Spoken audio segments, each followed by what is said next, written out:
वंशी शोभित कर मधुर नील जलद तन श्याम। अरुण अधर जनु बिंब फल नयन कमल अभिराम। पूर्ण इंद्र अरविंद मुख पीतांबर शुभ साज। जय मन मोहन मदन छवि कृष्ण चंद्र महाराज। प्रेम से बोलिए कृष्ण भगवान की जय, राधा रानी की जय। राधे राधे। नमस्कार दोस्तों, राधे कृष्णा की कृपा आप सभी पर बनी रहे। आज हम श्रवण करेंगे मार्गशीर्ष मास महात्म्य अध्याय 5 की कथा का। आइए मन में भगवान श्री कृष्ण और राधा रानी का स्मरण करते हुए कथा का श्रवण करते हैं। श्री भगवान कहते हैं, ब्राह्मण मत्स्य अवतार के समय मत्स्य विग्रह श्री हरि को देखकर समुद्र की कन्याएं मुग्ध हो गई थी। श्री मत्स्य भगवान के वरदान से वे भी ब्रज की गोपियां होगी। श्री भगवान आगे कहते हैं, मेरे अंशभूत राजा पृथु बड़े प्रतापी थे। उन महाराज ने संपूर्ण शत्रुओं को जीतकर पृथ्वी से सारी अभिष्ट वस्तुओं का दोहन किया था। उस समय बहिष्मती नगर में रहने वाली बहुत सी स्त्रियां उन्हें देखकर मुग्ध हो गई और प्रेम से विह्वल हो अत्रि जी के पास जाकर बोली, महामुनि, समस्त राजाओं में श्रेष्ठ महाराज पृथु बड़े ही पराक्रमी हैं। ये किस प्रकार से हमारे पति होंगे, यह बताने की आप कृपा कीजिए। अत्रि जी ने कहा, तुम सब शीघ्र ही आज इन गौओं को दुहो। यह संपूर्ण पदार्थों को धारण करने वाली धारणामयी धरणी देवी हैं। तुम्हारे सारे मनोरथ को चाहे वे समुद्र के समान अगाध, अपार एवं दुर्गम ही क्यों न हो, अवश्य पूर्ण कर देंगी। ब्राह्मण, तब उन स्त्रियों ने मन को दोहन पात्र बनाकर अपने मनोरथों का दोहन किया। इसी कारण से वे सब की सब वृंदावन में गोपियां होंगी।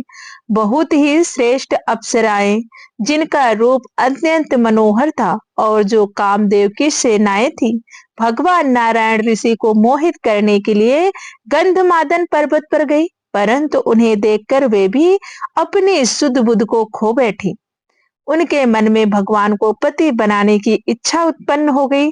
तब सिद्ध तपस्वी नारायण मुनि ने कहा, तुम ब्रज में गोपियां हो जाओ और वहीं तुम्हारा मनोरथ पूर्ण होगा।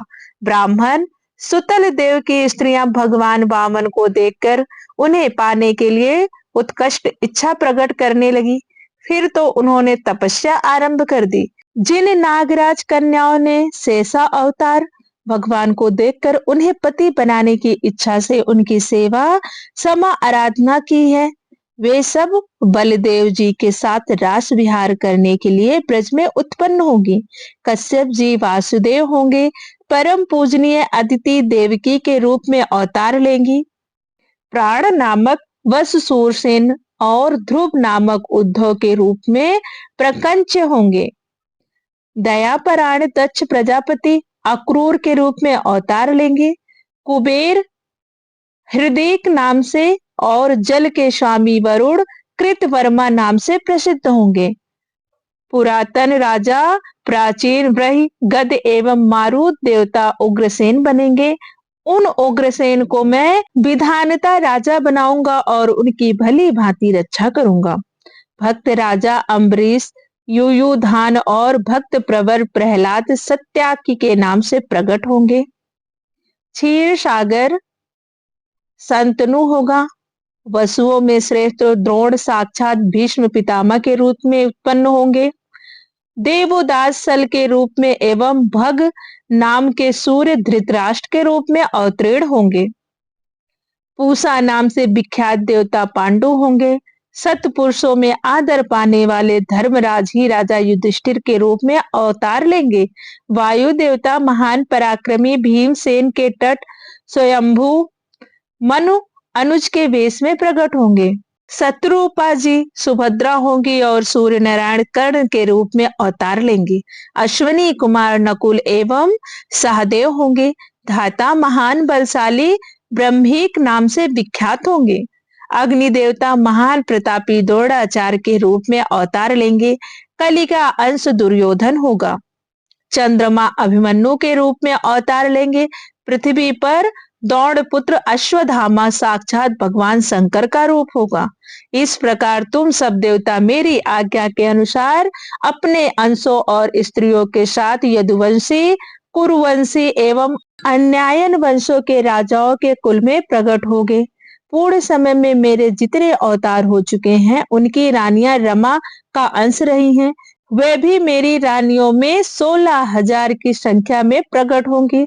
श्री नारद जी कहते हैं, राजन, कमलासन ब्रह्मा से यो कहकर भगवान श्री हरि ने दिव्य रूप धारणी भगवती योग माया कहा। भगवान श्री हरि बोले, महामते, तुम देवकी के 7वें गर्भ को खींचकर उसे वासुदेव की पत्नी रोहिणी के गर्भ में स्थापित कर दो। वे देवी कंस के डर से ब्रजनंद के घर रहती हैं। साथ ही तुम भी ऐसे अलौकिक कार्य करके नंद रानी के गर्भ में प्रकट हो जाना। श्री नारद जी कहते हैं, परम श्रेष्ठ राजन, भगवान श्री कृष्ण चंद्र वचन सुनकर संपूर्ण देवताओं के साथ ब्रह्मा जी ने परत पर भगवान श्री कृष्ण को प्रणाम किया और वे अपने वचनों द्वारा पृथ्वी देवी को धीरज दे वे अपने धाम को चले गए। मिथिलेश्वर जनक, तुम भगवान श्री कृष्ण चंद्र को साक्षात परिपूर्णतम परमात्मा समझो। कंस आदि दुष्टों का विनाश करने के लिए ही ये इस धराधाम पर पधारे हैं। शरीर में जितने रोए हैं उतनी जीवाएं हो जाएं, तब भी भगवान श्री कृष्ण के असंख्य महान गुणों का वर्णन नहीं किया जा सकता। महाराज, जिस प्रकार पक्षीगण अपनी शक्ति के अनुसार ही आकाश में उड़ते हैं, वैसे ही ज्ञानी जन भी अपनी मति एवं शक्ति के अनुसार ही भगवान श्री कृष्णचंद्र जी की दिव्य लीलाओं का गायन करते हैं। तब राजा बलुश्रवा ने कहा, देवर्षि शिरोमणि, या महान बल और पराक्रम से संपन्न कंस पहले किस दैत्य के नाम से विख्यात था? आप इसके पूर्व जन्मों और कर्मों का विवरण मुझे सुनाइए। श्री नारद जी कहते हैं, राजन, पूर्व काल में समुद्र मंथन अवसर पर महान असुर कालनेमी ने भगवान विष्णु के साथ युद्ध किया। उस युद्ध में भगवान ने उसे बलपूर्वक मार डाला। उस समय शुक्राचार्य जी ने अपनी संजीवनी विद्या के बल से उसे पुनः जीवित कर दिया। तब वह पुनः भगवान विष्णु से युद्ध करने के लिए मन ही मन उद्योग करने लगा। उस समय वह दानव मंदारचल पर्वत के समीप तपस्या करने लगा। प्रतिदिन दूब का रस पीकर उसने देवेश्वर ब्रह्मा जी की आराधना की। देवताओं के कालमान से 100 वर्ष बीत जाने पर ब्रह्मा जी उसके पास गए।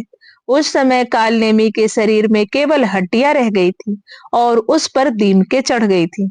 ब्रह्मा जी ने उससे कहा, वर मांगो।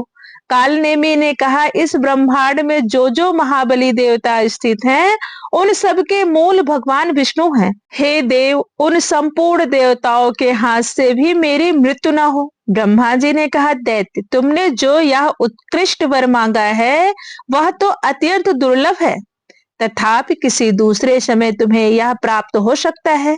मेरी वाणी कभी झूठ नहीं हो सकती। श्री नारद जी कहते हैं, राजन, फिर वही कालनेमी नामक असुर पृथ्वी पर उग्रसेन की स्त्री पद्मावती के गर्भ से उत्पन्न हुआ, जिसका नाम कंस था। वह कुमारा अवस्था में ही बड़े बड़े पहलवानों के साथ कुश्ती लड़ा करता था। एक समय की बात है, मगध राज जरासंध दिग्विजय के लिए निकला। यमुना नदी के निकट इधर उधर उसकी छावनी पड़ गई। उसके पास कुवलया पीड़ा नामक एक हाथी था, जिसमें 1000 हाथियों के समान शक्ति थी। उसके गंड स्थल से मद चू रहा था। एक दिन उसने बहुत सी संकलों को तोड़ डाला और शिविर से बाहर की ओर दौड़ चला। शिविरों, गृहों और पर्वतीय तटों को तोड़ता फोड़ता हुआ वह उस रंगभूमि में जा धमका जहां कंस की कुश्ती चल रही थी। उसके आने से सभी सूरवीर भाग चले, लेकिन उसे आया देख कंस ने उस हाथी की सूंड पकड़ी और पृथ्वी पर गिरा दिया। इसके बाद कंस ने कुवलया पीड़ा को पुनः दोनों हाथों से पकड़कर घुमाया और जरासंध की सेना में, जो वहां से बहुत दूर थी, फेंक दिया। मगध नरेश जरासंध कंस के इस अद्भुत बल को देखकर अत्यंत प्रसन्न हुआ और उसने अस्ति तथा प्राप्ति नाम की अपनी 2 परम सुंदरी कन्याओं का विवाह उसके साथ कर दिया। उस जरा पुत्र ने 1 अरब घोड़े, 1 लाख हाथी, 3 लाख रथ और 10,000 दासियां कंस को विवाह के उपहार स्वरूप दी। प्रेम से बोलिए जय श्री कृष्णा। राधे राधे। आइए आज हम श्रवण करते हैं कृष्ण चालीसा का। बंसी शोभित कर मधुर, नील जलद तन श्याम, अरुणा अधर जनु बिंब फल, नयन कमल अभिराम। पूर्ण इंद्र अरविंद मुख, पीतांबर शुभ साज, जय मनमोहन मदन छवि, कृष्ण चंद्र महाराज। जय यदुनंदन जय जगवंदन, जय वासुदेव देव की नंदन, जय यशोदासुत नंद दुलारे, जय प्रभु भक्तन के दृग तारे। जय नट नागर नागन थैया, कृष्ण कन्हैया धेनु चरैया। पुनि नख पर प्रभु गिरवर धारो, आओ दीनन कष्ट निवारो। वंशी मधुर अधर धर टेरो, होवे पूर्ण विनय यह मेरो। आओ हरि पुनि माखन चाखो, आज लाज भारत की राखो। गोल कपोल चिबुक अरुणारे, मृदु मुस्कान मोहिनी टारे। राजित राजीव नयन विशाला, मोर मुकुट बैजंती माला। कुंडल श्रवण पीत पट आछे, कटिक की किंडी काछनी काछे। नील जलज सुंदर तनु सोहे, छबि लखी सुर नर मुनि जन मोहे। मस्तक तिलक अलक घुंघराले, आओ कृष्ण बांसुरी वाले। करि पै पान पूत नहीं तारो, अका बका कागा सुर मारो। मधुवन जलत अगिन जब ज्वाला, भय शीतल लखत ही नंद लाला। सुरपति जब ब्रज चढ़यो रिसाई, मूसर धार वार बरसाही। लगत लगत ब्रज चाहन बहायो, गोवर्धन नख धारी बचायो। लखी यशोदा मन भ्रम अधिकाई, मुख मह 14 भुवन दिखाई। दुष्ट कंस अति उधम मचायो, कोटि कमल जब फूल मंगायो। नाथ कालिए ही तब तुम लीन्हे, चरण चिन्ह दय निर्भय कीन्हे। करि गोपिन संग रास बिलासा, सबकी पूर्ण करी अभिलाषा। केतिक महा असुर संहार्यो, कंस ही केस पकड़ दे मारो। मात पिता की बंदी छुड़ाई, उग्रसेन कहाँ राज दिलाई। मही से मृतक छवो सुत लायो, मातु देव की शोक मिटायो। भौमासुर मुर दैत्य संघारी, लाए पट 10 सहस कुमारी। दय भी मह तृण चिर सहारा, जरा सिंधु राक्षस कहाँ मारा। आसुर बकासुर आदिक मारो, भक्तन के तब कष्ट निवारो। दीन सुदामा के दुख टारो, तंदूल 3 मुठ मुख डारो। प्रेम के साग विदुर घर मांगे, दुर्योधन के मेवा त्यागे। लखी प्रेम की महिमा भारी, ऐसे श्याम दीन हितकारी। भरत के पारथ रख हाके, लिए चक्र कर नहीं बल थाके। निज गीता के ज्ञान सुनाए, भक्तन हृदय सुधा बरसाए। मीरा थी ऐसी मत वाली, विष पी गई बजा कर ताली। राजा भेजा सांप पिटारी, साली ग्राम बने बनवारी। निज माया तुम विदेह दिखायो, उरते संशय सकल मिटायो। तब शत निंदा कर तत्काला, जीवन मुक्त भयो शिशुपाला। जब ही द्रौपदी टेर लगाई, दीनानाथ लाज अब जाई।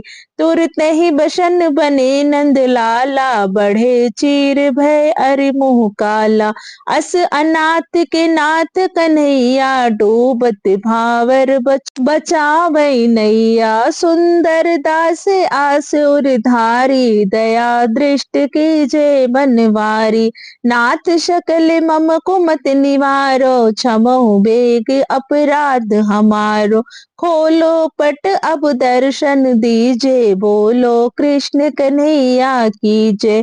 यह चालीसा कृष्ण का पाठ करे उरधारी, अष्ट सिद्धि नौ निधि फल लहे पदा रथ चार। प्रेम से बोलिए बाके बिहारी लाल की जय, राधा रानी की जय। दोस्तों याति मार्गशीर्ष मास महात्म्य अध्याय 5 की कथा, आगे की कथा का श्रवण हम अध्याय 6 में करेंगे। आगे की कथा श्रवण करने के लिए आप चैनल को जरूर सब्सक्राइब कर लीजिए और वीडियो अच्छी लगे तो लाइक कीजिए, शेयर कीजिए, चैनल को सब्सक्राइब करिए और कमेंट में राधे कृष्णा लिखना ना भूलिए। वीडियो के अंत तक बने रहने के लिए धन्यवाद। राधे राधे।